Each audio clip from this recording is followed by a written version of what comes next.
ya lal waton, hubbul waton minal iman. Ya, sambutan yang ketiga, insyaallah kami mohon guru kami Pak Kiai Toha selaku Ketua Tanfidiyah MWCNU Pondok Aren, kami batasi 10-15 menit. Ya, mudah-mudahan lancar kita jadi lancar. Ya, silakan Pak Kiai Toha untuk memberikan info perihal tentang MWC di Pondok Aren.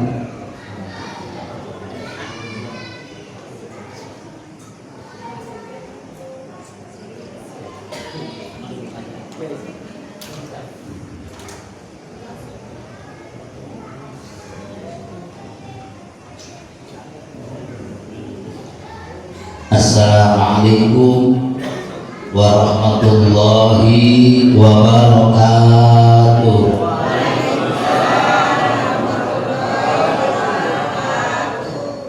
Bismillah. Walhamdulillahi an'ama alaina bi nikmatil imani wal islam. Asyhadu an la ilaha illallah wahdahu la syarikalah. Wa asyhadu anna sayyidana Muhammadan abduhu wa rasuluh. Allahumma shalli wa sallim wa barik ala sayyidina Muhammad wa ala alihi wa sahbihi ajma'in. Amma ba'd.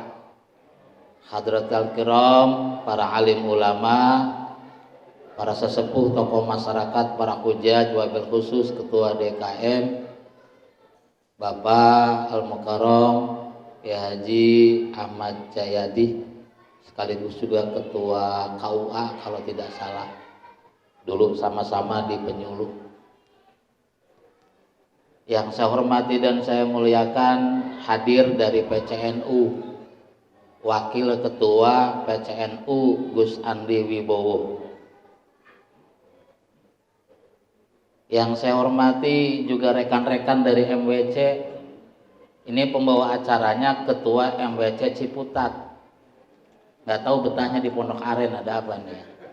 Nyari pos 2. Nyari pos 2. Ada yang siap Ibu? Yang janda, yang janda. Nggak ada yang janda tuh. Nggak ada yang aku janda sama sekiasan. Yang saya hormati, ini para ketua ranting NU, alhamdulillah yang hadir banyak dari Pondok Kacang Barat yang nanti sekaligus ceramah, dari Perigi Lama. Wabil khusus yang saya hormati Kiai Adi, Ustadz Adi, Ketua Ranting Perigi Baru, Ustadz Ismi Perigi Lama. Ada lagi dari Pondok Kacang pada hadir. Para tokoh masyarakat, Bapak RT, Bapak RW, Ibu RT, Ibu RW, semuanya yang saya mohon maaf tidak saya sebutkan satu persatu, tapi tidak mengurangi rasa hormat saya. Juga wabil khusus teman saya itu Ustadz Gunawan, dulu sama-sama di penyuluh agama honorer. Kiai Wiro, manajemen dakil dan manajemen mauling. Mohon maaf Ki Wiro, saya sambutannya lebih dari 5 menit. Kalau 5 menit baru mau kodimo udah 5 menit ini. Dipesenin 5 menit katanya. Sementara suruh menyampaikan tentang sedikit program yang berhubungan dengan MWC. Jadi minta tambah ya. Iya. Tambah waktunya. Selamat pagi. Kasihan istri saya. Sengaja saya bawa biar nunggunya bareng-bareng. Di sini kapasitas saya sebagai ketua MWC diminta sambutannya seputar MWC-nya, seputar NU. Jadi bukan tausiahnya. Nanti kalau tausiahnya sama dari pengurus NU, Al-Mukarram Al-Ustadz Ikhwan, Al-Mukarram Al-Ustadz Abri Hanif, LCMA, dan mungkin nanti ada yang lainnya. Jadi saya tidak akan membahas maulid nabinya, karena memang dimintanya sebagai sambutan atas nama MWC. Jadi sedikit saja supaya ada paham tentang NU. Yang pertama, kenapa NU Kecamatan Pondok Aren ngadain Maulud Nabi keliling? Ternyata alhamdulillah Pondok Aren itu masih santer, masih semangat dengan Maulud Nabi, walaupun beberapa saudara kita udah mulai bid'ahin. Makanya akhirnya kita semangat Maulid Nabinya tidak cuma di bulan Maulid, tapi Maulud Nabinya khusus MWC dan seluruh lembaga dan banom tiap malam minggu keliling-keliling sekecamatan Pondok Aren. Untuk apa? Syiar. Yang kedua, kami atas nama NU dalam rangka khidmah. Sebab kita pengen selamat dunia akhirat, tetapi bagaimana caranya? Kalau ngandelin ibadah diri sendiri kayaknya susah. Ngendalin amal sendiri kayaknya berat. Kita harus punya ta'aluk, punya hubungan, punya ketergantungan dengan apa?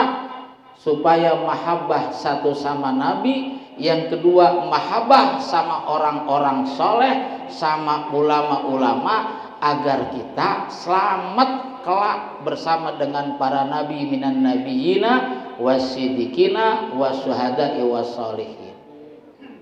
Salah satunya adalah khidmah. Maka saya sedikit, kenapa khidmahnya saya ngajak di NU. Ini sekarang sedang musim orang baru cuman hafal 10 hadis, 20 hadis, dikit-dikit bid'ah, dikit-dikit musyrik, dikit-dikit khurafat. Kalau NU ini ada ulama yang paten.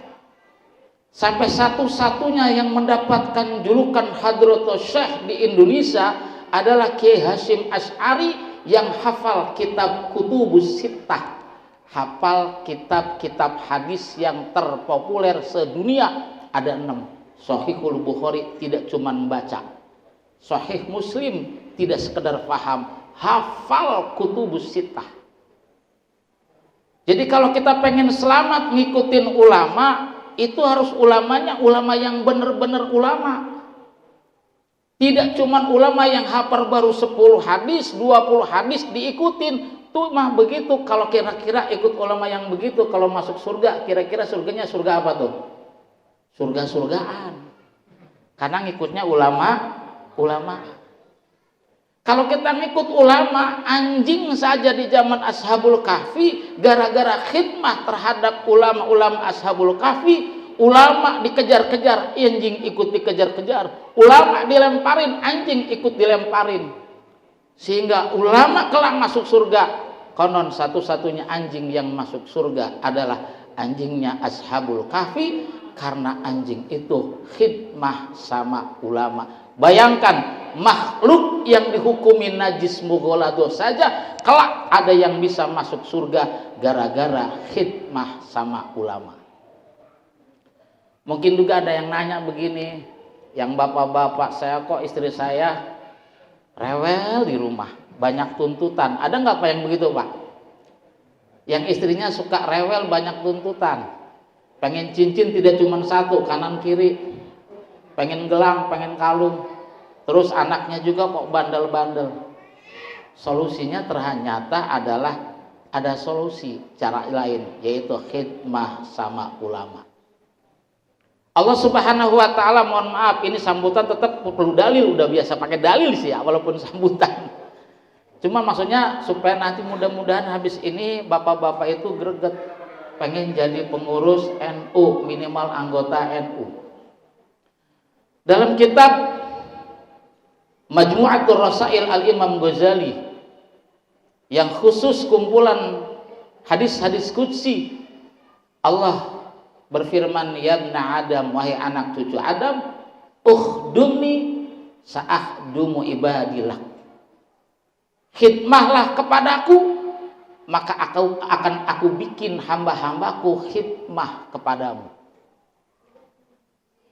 Tapi ternyata tidak cuman kalau kita nggak bisa khidmah kepada Allah langsung, khidmahlah sama orang yang cinta sama Allah. Siapa? Ulama-ulamanya Allah. Ini gara-gara khidmah, contoh Kiai Hasyim Asy'ari hafal kutubus sittah dan jadi ulama besar, bahkan dapat julukan Hadratus Syekh karena beliau khidmah kepada Kiai Khalil Bangkalan Madura. Zaman dulu ada yang namanya sahabat Anas radhiyallahu anhu. Sahabat Anas khidmah sama Rasulullah 12 tahun. Saking lamanya khidmah sama Rasulullah sehingga Rasulullah mendoakan khusus terhadap sahabat Anas, Allahumma barik lahu fi umrihi wa barik lahu fi rizkihi wa barik lahu fi auladi. Ya Allah, berkahilah sahabat Anas umurnya dan umurnya 120 tahun dalam keadaan selalu taat kepada Allah. Wa barik lahu fi rizkihi, rizkinya sahabat Anas konon ratusan di Timur Tengah adalah tanah-tanah wakafnya sahabat Anas radhiyallahu anhu. Wa barik lahu fi auladihi, dan berkahilah anaknya. Anaknya berapa, Bu? 117. Keren gak tuh? Dari istri yang sekitar 70. Wih, kiwiro itu mah. Dari istri yang sekitar 70. Bukan sahabat Anas yang coverboy dan macam-macam, tapi para istri-istri, para perempuannya yang mengharap, minta, nikahi saya sahabat Anas walaupun cuma 1 malam. Yang penting saya dapat benih dari engkau, karena engkau mendapatkan anugerah doa khusus dari Nabi.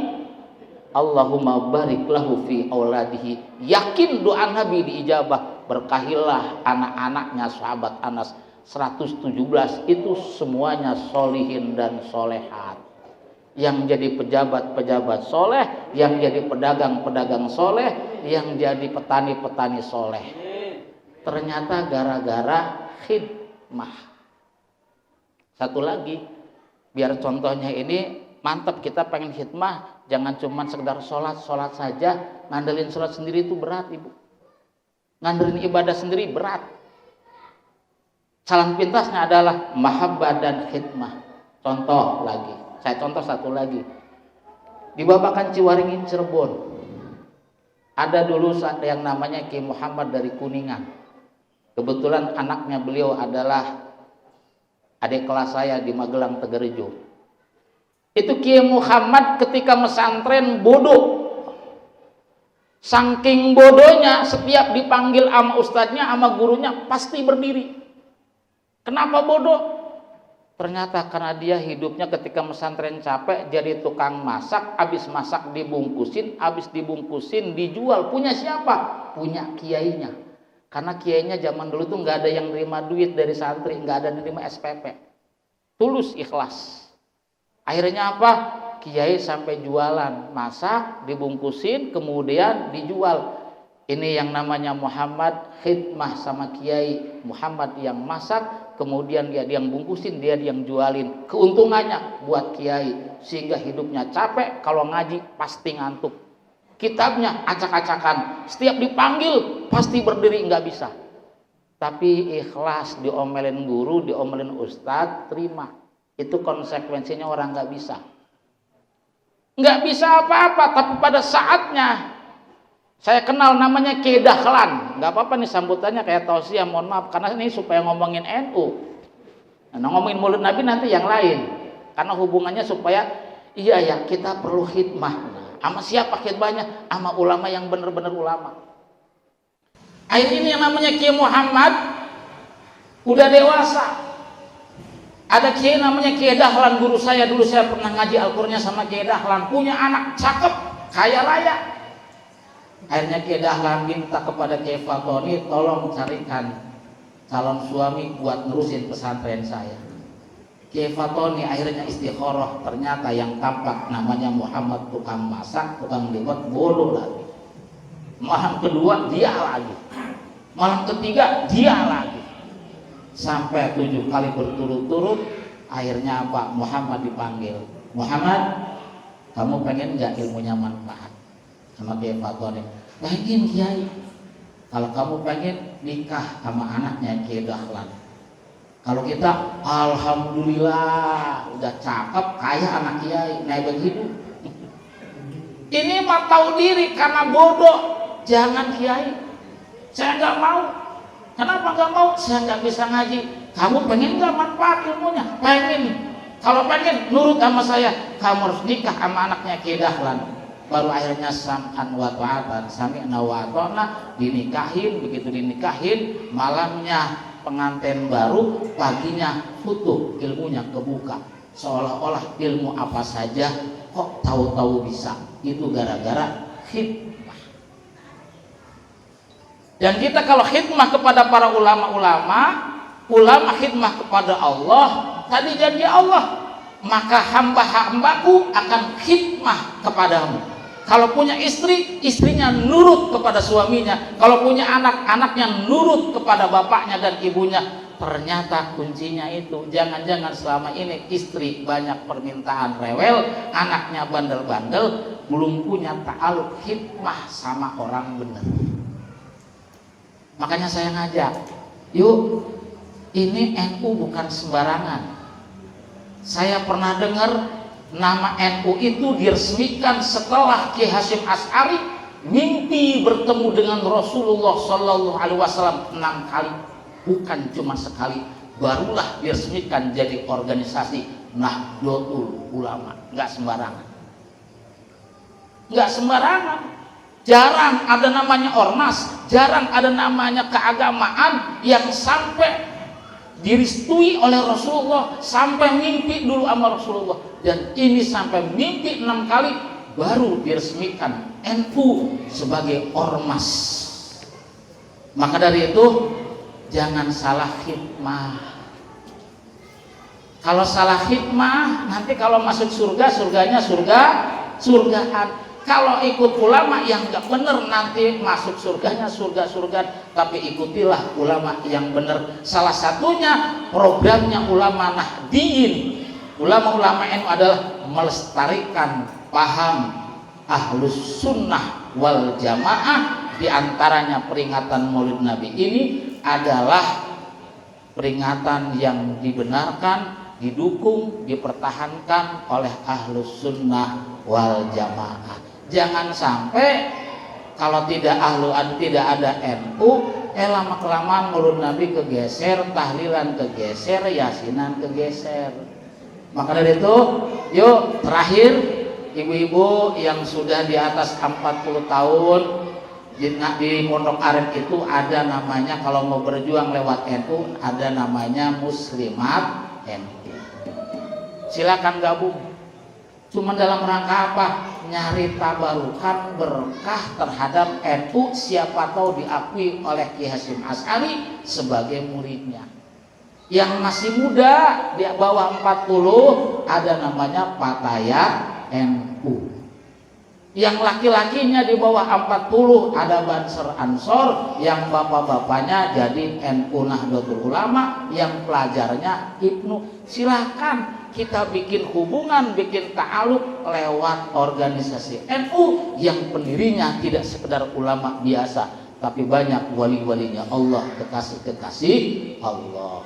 Ya, itu. Dan yang terakhir banget, terakhir banget, baru saja semalam rapat di majelis taklim saya, ketua-ketua ranting, ada yang hadir, ada yang tidak, termasuk ini karena sibuk jadi tidak hadir. Mohon ke Pak Ustadz Adi dikirim 2 nama, pesenlah untuk nyensusnya ada, yang penting jalan. Dan nyensus siapa yang pengen tercatat jadi anggota NU untuk dikasih fasilitas apa?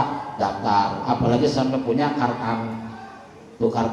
Jadi silakan nanti ke rantingnya masing-masing atau ke Ustadz Kholili yang kecamatan, dan itu silakan. Jadi semuanya berjuang. Cuman yang terakhir banget ini para pengurus, ternyata banyak para ulama menakwili yang dimaksud siapa yang diakui santriku, kata Mbah Hasyim Asy'ari adalah bukan sekedar jadi pengurus, tetapi yang mau ngurusin NU, bukan yang jadi pengurus. Sebab banyak yang jadi pengurus NU tapi tidak mau ngurusin NU. Ini yang diakui santrinya, bahkan didoakan matinya husnul khotimah seanak cucu, oleh Mbah Hasyim Asy'ari adalah orang-orang yang mau ngurusin NU, bukan yang jadi pengurus. Ini saja, wallahu muwaffiq ila aqwamit thoriq. Assalamualaikum warahmatullahi wabarakatuh. Dan saya izin karena malam ini ada dua lagi, yang satu Pondok Karya sama NU juga, satunya lagi teater. Jadi saya mah izin duluan, yang nanti nyusul ke Pondok Karya jangan ikut saya. Setelah dari sini baru ke sana mah jam 12 baru selesai. Oh iya, kira mau dibawa ya.